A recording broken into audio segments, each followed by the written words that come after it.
Congress Tuesdays kataja hapani jero 1990 BCO thina nangka ringsrungnai neta Arun Dev yakshibada ringsrungma ta SFI ni bukhakti tini Arun Dev thimani sarno rugui kaisa thui mungsikata songjajaka melarma chhatra jibo bobano bo thimani tini bai BC Phil thamjini thima san moituklai SFI member kaisa thui mungsikata khlaika thui mungsikata yo manjaka kebeni bodene adang mani sarka tini ringsrungnai ro omhaike thui mungsikata khlaimani bagoi borokna hambaya prakati borokna bukha bacharika tini pando kok narona thantani Arun Dev ni langmani kotha manoti kok sai thnarika kathang tongmani jero tama samung khlailangka bahaike bono buthajaka o hapangni jarabo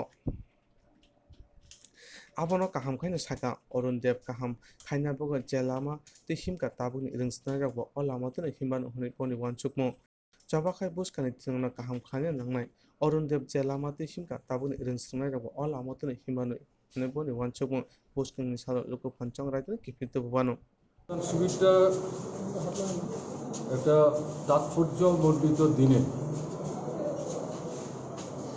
আপনারা অনেকেই হয়তো শুনেছেন অরুণ দেব সিমনা পঞ্চবটি এলাকার বাসিন্দা।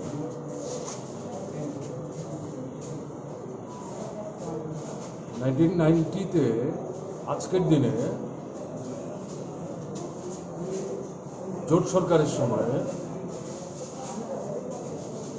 ADC নির্বাচন হচ্ছিল। অরুণ দেব ছাত্র ফেডারেশনের রাজ্য কমিটির সদস্য ছিল। ওই এলাকাটাতে একটা কনস্টিটিউয়েন্সি ছিল এডিসি, তাতে তার রাজনৈতিক সাংগঠনিক দায়িত্ব ছিল। পুলিং বুথ ছিল ঈশানচন্দ্রনগর হায়ার সেকেন্ডারি স্কুল।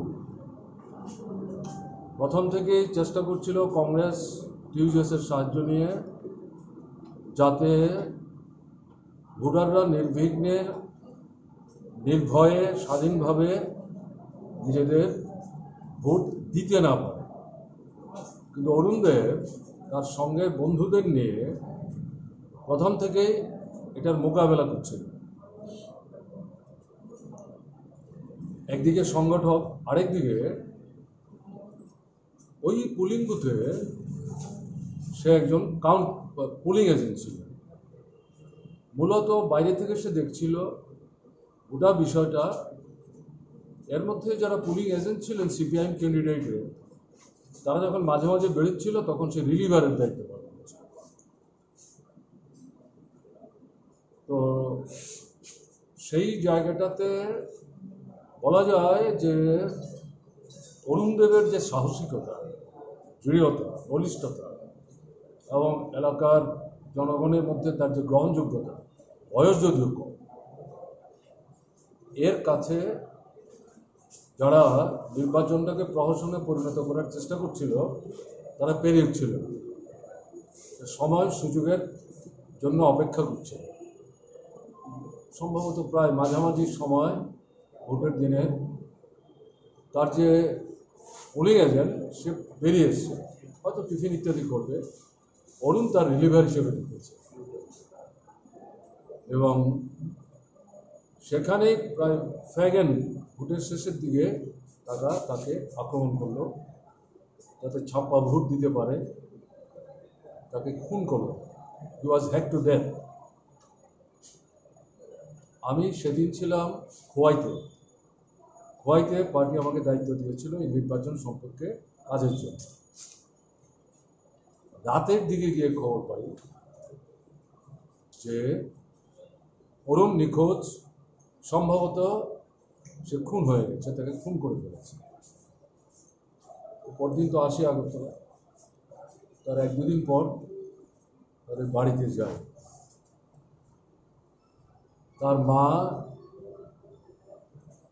নির্বাক হয়ে গেছে, কোনো কথা বলছে না, উন্মাদের মতো।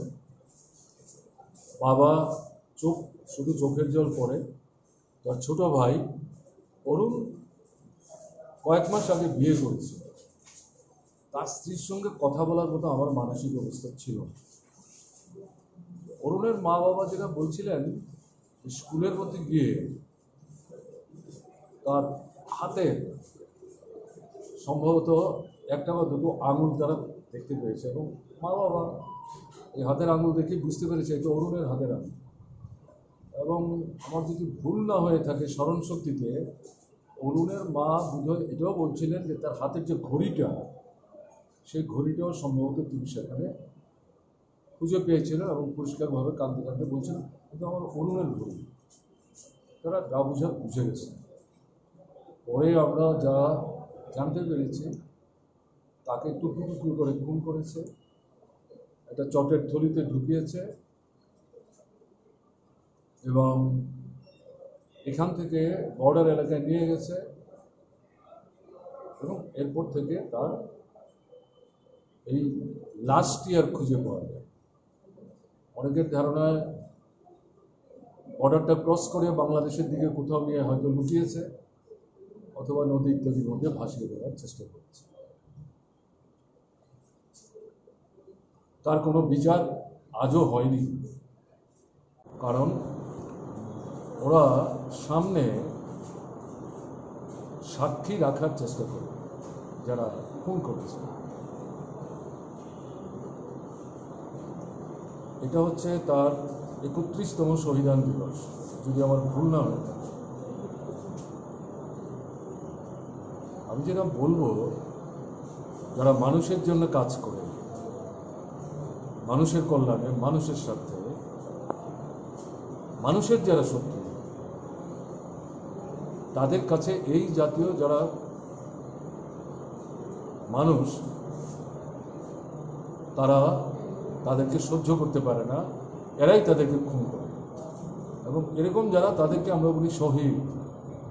অরুণ তার মৃত্যু যেটা একটা ছিল শহীদান, গণতন্ত্রের জন্যে, শান্তির জন্যে, সম্প্রীতির জন্যে। পঞ্চায়েত আগেই ভেঙে দিয়েছিল, নগর আগেই ভেঙে দিয়েছিল, কলেজ ইউনিভার্সিটি স্টুডেন্টস কাউন্সিল ভেঙে দিয়েছিল, কোঅপারেটিভের কমিটিগুলো যেগুলো ভোটের মাধ্যমে নির্বাচিত হয়েছিল সেগুলো ভেঙে চুরমার করে দিয়েছিল। কাজ নাই, খাদ্য নাই, সেই সময়টাকে আমরা বলতাম আধা ফেসিস্ট স্বৈর সন্ত্রাস কংগ্রেস এবং যুব সমিতির সরকার।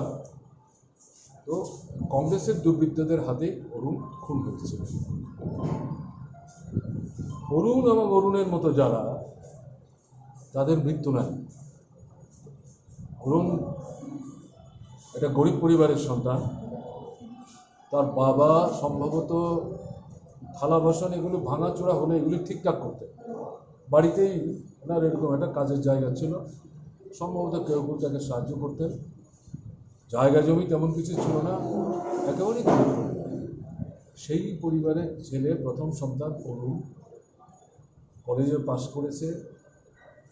কিন্তু অরুণ কোনোদিন চাকরির জন্য চেষ্টা করেনি। তার বাবা মা কোনোদিন, এর আগের 10 বছর আমাদের সরকার ছিল, নীলেন চক্রবর্তী মুখ্যমন্ত্রী ছিলেন, তাকে একটা চাকরির ব্যবস্থা করে দিন, কোনোদিন তারা বলেন। ছেলে যে এই শোষণমুক্ত সুন্দর একটা সমাজ তৈরি করবার জন্যে ছাত্র আন্দোলনের মধ্য দিয়ে ধীরে ধীরে এগিয়ে চলেছে এবং নেতৃত্বের দায়িত্বে বৃত হচ্ছে, এটাই তাদের কাছে ছিল বড় পাওয়া, গর্বের বিষয়। এবং ছেলেকে এগিয়ে যাওয়ার ক্ষেত্রেই তারা উৎসাহিত করেছে। এবং যে মেয়েটির সাথে তার বিয়ে হয় সেও অরুণের কার্যকলাপ জানতো, জেনেও কিন্তু সে অরুণকে বিয়ে করার ক্ষেত্রে আপত্তি করে। তো এই যে মানে একটা নূতন ধরনের সমাজ তৈরি করবার জন্য তার যে সংগ্রাম, এই সংগ্রাম চলছে। অরুণ এবং আমাদের ওই এলাকা থেকে বারবার যিনি বিধানসভায় নির্বাচিত হয়ে আসছিলেন, তার নাম হচ্ছে প্রণব দেববর্মা। তারা দুজন প্রায় সমবয়সী, একেবারে হরিহর আত্মা। কেমন, একজনকে ছাড়া আরেকজন চলতোই না, দুজনে মিলেই ছাত্র আন্দোলন। টিএসইউ পরে হয়েছে, পরে প্রণব টিএসইউ নেতা হন। এবং তাকে এটা শুধু ভোটে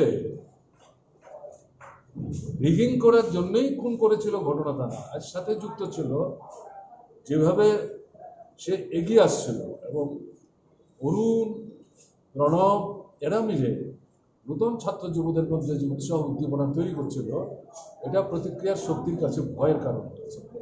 কাজে তাকে যদি নিশ্চিহ্ন করে দেওয়া যায়, সরিয়ে দেওয়া যায় পৃথিবী থেকে, প্রতিক্রিয়ার শক্তির ধারণা হয়েছিল ওখানে লাল ঝান্ডা কেউ তুলবার সাহস হয় না। এটা চলছে, আজও চলছে। কিন্তু সুন্দর সুস্থ সমাজ গঠনের যে সংগ্রাম, শোষণ ভিত্তিক ব্যবস্থাটার অবসান ঘটিয়ে এই সংগ্রাম অব্যাহত আছে এবং থাকবে। এবং এই সংগ্রামের মধ্যেই অরুণের মতো যারা শহীদ হয়েছেন তারা স্মরণীয় হয়ে থাকবেন, বরণীয় হয়ে থাকবেন, এবং তারাই তাদের পরবর্তী প্রজন্ম এবং তারপরের প্রজন্মের যে ছাত্র এবং যুবকরা, তারাই হচ্ছে আমাদের দেশের ভবিষ্যৎ।